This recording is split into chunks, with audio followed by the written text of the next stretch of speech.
नमस्कार. खरं तर गेले अनेक वर्ष जुन्नर असेल, आंबेगाव असेल आणि परिसर ज्या गोष्टीची अतिशय आतुरतेने वाट पाहत आहे ती म्हणजे पुणे नाशिक रेल्वे. जुन्नर तालुका हा ऐतिहासिक तालुका आहे. त्याच्याचबरोबर शेती आणि पर्यटनाने समृद्ध असा महत्त्वाचा तालुका असतानासुद्धा इतक्या वर्ष एका मूलभूत सुविधेपासून हा तालुका आणि हा परिसर वंचित राहिला आहे, ती म्हणजे रेल्वे. खूप वर्षांपासून आमच्या परिसराची, इथल्या सर्वसामान्य नागरिकांची जी मागणी आहे की पुणे नाशिक रेल्वे ही सरळ मार्गाने व्हावी.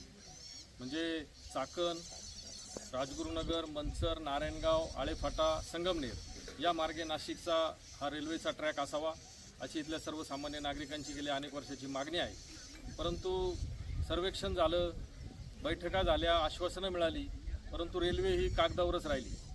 आजपर्यंत रेल्वेचं दाखवलेलं स्वप्न हे स्वप्नच राहिलं आणि त्या गोष्टीमुळं इथल्या नागरिकांमध्ये, इथल्या जनतेमध्ये प्रचंड असा रोष आहे, प्रचंड अशी नाराजी आहे. कारण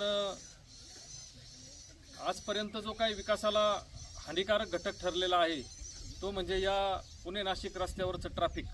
या ट्रॅफिक समस्येला शेतकऱ्यांना असेल, विद्यार्थ्यांना असेल, सर्वसामान्य नागरिकांना असेल, नोकरदारांना असेल, प्रचंड असं या ट्रॅफिकला तोंड द्यावं लागते आणि ही समस्या दिवसेंदिवस गंभीर होत चाललेली आहे. या समस्येवरती तोडगा काढायचा असेल, इथल्या शेतकऱ्यांच्या प्रश्नांना, इथल्या शेतकऱ्यांच्या स्वप्नांना घामाला न्याय द्यायचा असेल, विद्यार्थ्यांच्या स्वप्नाला न्याय द्यायचा असेल, इथल्या नोकरदार आणि तरुण पिढीच्या भविष्याला जर न्याय द्यायचा असेल तर पुणे नाशिक रेल्वे ही सरळ मार्गे व्हावी अशी इथल्या सर्वसामान्य जनतेची मागणी आहे.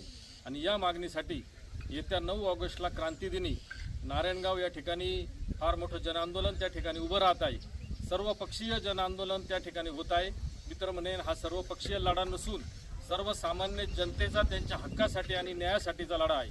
आणि या लढ्यामध्ये आपण सर्वांनी 9 तारखेला सकाळी 9 वाजता नारायणगाव एस टी स्टँडसमोर मोठ्या संख्येने जमावं.